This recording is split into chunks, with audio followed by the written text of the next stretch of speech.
Shalom Bapak Ibu kasih Tuhan. Dalam kesempatan ini saya menjelaskan tentang Isa Al-Masih yang ada di dalam Alkitab bahasa Arab dan Isa Al-Masih yang ada di kitab lain yang seringkali dikatakan dia adalah manusia, dia adalah nabi. Nah, yang pertama saya jelaskan dulu Isa Al-Masih yang dipercayai di kitab-kitab lain yang non-Kristen.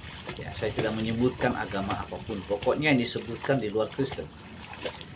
Isa Al-Masih yang disebutkan di sana atau Yesus Kristus, yang pertama itu hanya kesamaan nama karena tidak ada hubungannya dengan Isa Al-Masih yang ada di dalam Alkitab bahasa Arab. Kenapa? Yang pertama, orang tua daripada Isa Al-Masih yang ada di kitab lain itu adalah saudara Harun dan Musa yang hidup 1500 tahun sebelum Masehi, sebelum Yesus lahir. Ada memang saudara Musa itu namanya Miriam, ya gitu. Nah, kemudian Harun dan Musa itu dari suku Lewi, ya, bukan dari suku manapun. Ya. Kemudian Isa Al-Masih yang ada di sana, di luar daripada keyakinan orang Kristen itu, dikatakan lahirnya itu di bawah pohon korma. Jelas ya, beda ya. Sedangkan ini di Israel itu, di Bethlehem itu tidak ada pohon korma. Ya, harus pahami ini. Pohon korma itu tumbuh di padang gurun dan cara menanamnya pun unik. Harus digali lubang ke dalam 1 meter sampai 2 meter, lalu kemudian di atas ditimpa dengan batu. Kenapa? Karena padang gurun itu selalu ada angin, di mana pasir itu tiba-tiba menyingkir, tiba-tiba menggunung, tiba-tiba merata, tergantung angin, ya. Maka dari itu dibantu dengan batu ini ditimpa ke atas. Lalu kemudian pohon korma itu dia tumbuh dulu akarnya sampai ke bawah menembus tanah, bahkan sampai 1 kilo 2 kilometer sampai menembus air. Setelah akarnya kuat baru dia naik ke atas dan batu itu terbelah. Itu dia ada di padang gurun, bukan di Bethlehem. Nah, kemudian saudara,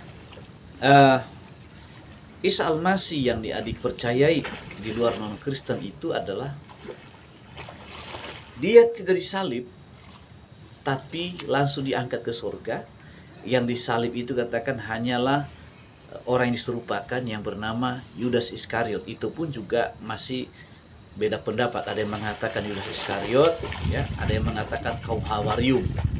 Begitu. Nah, lalu kemudian Isa Al-Masih yang disebutkan dari kitab lain itu adalah dia ditangkap di sebuah rumah, dikepung dalam sebuah rumah oleh tentara Romawi. Nah, dalam hal ini sangat jauh berbeda. Nah, sekarang kita akan bahas menurut Alkitab bahasa Arab, Isa Al-Masih itu yang pertama lahir dari keturunan Yehuda, dari keturunan Daud. Makanya disebutnya sebagai anak Daud. Lalu kemudian lahirnya itu di 1 Masehi. Ya. 1 Masehi. Lalu kemudian orang tuanya Yusuf dan Maria. Yusuf itu lahir dari keturunan Yehuda. Yang jelas-jelas itu tidak ada hubungan dengan yang lain tadi. Lalu kemudian Isa Al-Masih ini dia dikhianati oleh Yudas.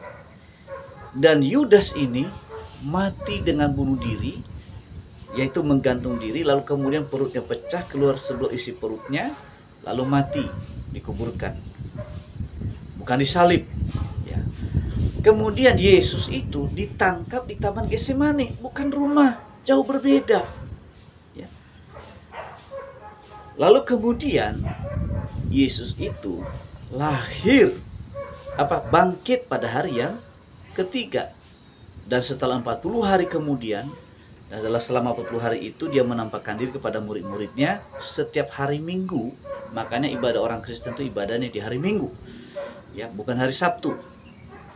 Ya, kita ibadah hari Minggu itu karena kita hidup di bawah hukum Kristus yang disebut hukum kasih karunia.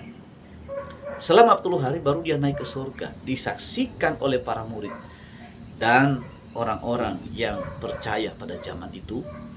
Nah, ini jelas, clear, jadi tidak ada hubungannya dengan ajaran-ajaran di luar Kristen yang sering mengklaim bahwa Yesus itu nabinya, Isa Al-Masih nabinya, Isa Al-Masih itu manusia.